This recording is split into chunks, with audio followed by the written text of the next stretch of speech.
vocabulaire, les niveaux de langage. Nous allons travailler en vocabulaire et nous allons apprendre à distinguer les différents niveaux de langage. Donc c'est important de savoir distinguer ces niveaux de langage pour pouvoir s'adresser à son interlocuteur dans un langage approprié.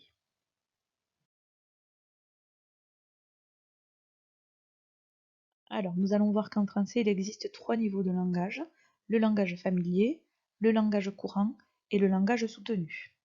Et chaque mot va appartenir à un seul niveau de langage. Par exemple, si je prends une automobile, ce sera du langage soutenu. Une voiture, qui peut être un synonyme, sera utilisée dans le langage courant, et une bagnole pour le langage familier.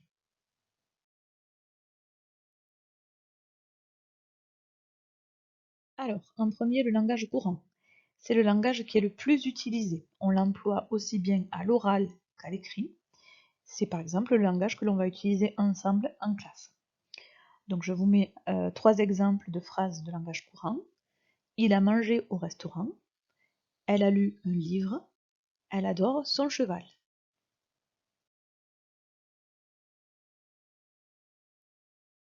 Donc un autre niveau de langage, c'est le langage familier. Donc c'est un langage qui sera essentiellement utilisé à l'oral.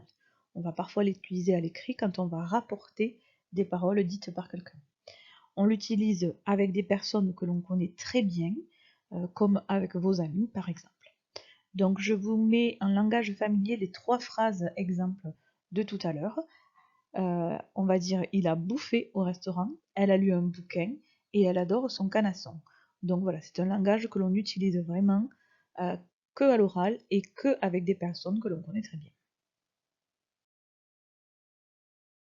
Donc, le dernier niveau de langage, c'est le langage soutenu. C'est un langage qui lui est essentiellement utilisé à l'écrit.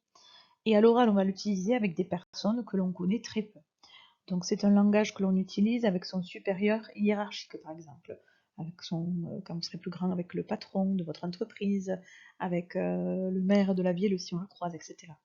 Donc je vous remets les 3 phrases des exemples de tout à l'heure en langage soutenu. Donc il s'est sustenté au restaurant, elle a lu un ouvrage et elle adore son destrier.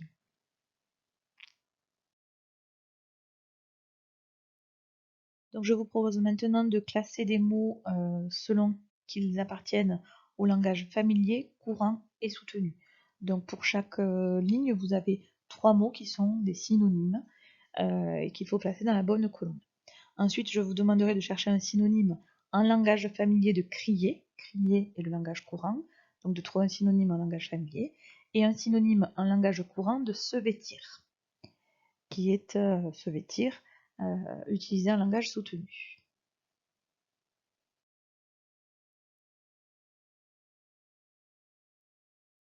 Allez, on y va pour la correction. Picoler, se désaltérer, boire. Donc picoler est le mot de langage familier, boire celui du langage courant, et se désaltérer pour le langage soutenu. Se fourvoyer, se planter, se tromper. Donc se planter est un mot de langage familier, se tromper un mot de langage courant, et se fourvoyer du langage soutenu. Baraque, maison de demeure, donc c'était dans l'ordre. Baraque est un mot du langage familier, maison du langage courant et demeure du langage soutenu. Chien, clébard, quadrupède. Donc clébard est le mot de langage familier, chien du langage courant et quadrupède du langage soutenu. Un synonyme de crier en langage familier, vous avez le mot brailler. Et un synonyme de se vêtir en langage courant, vous avez le mot s'habiller.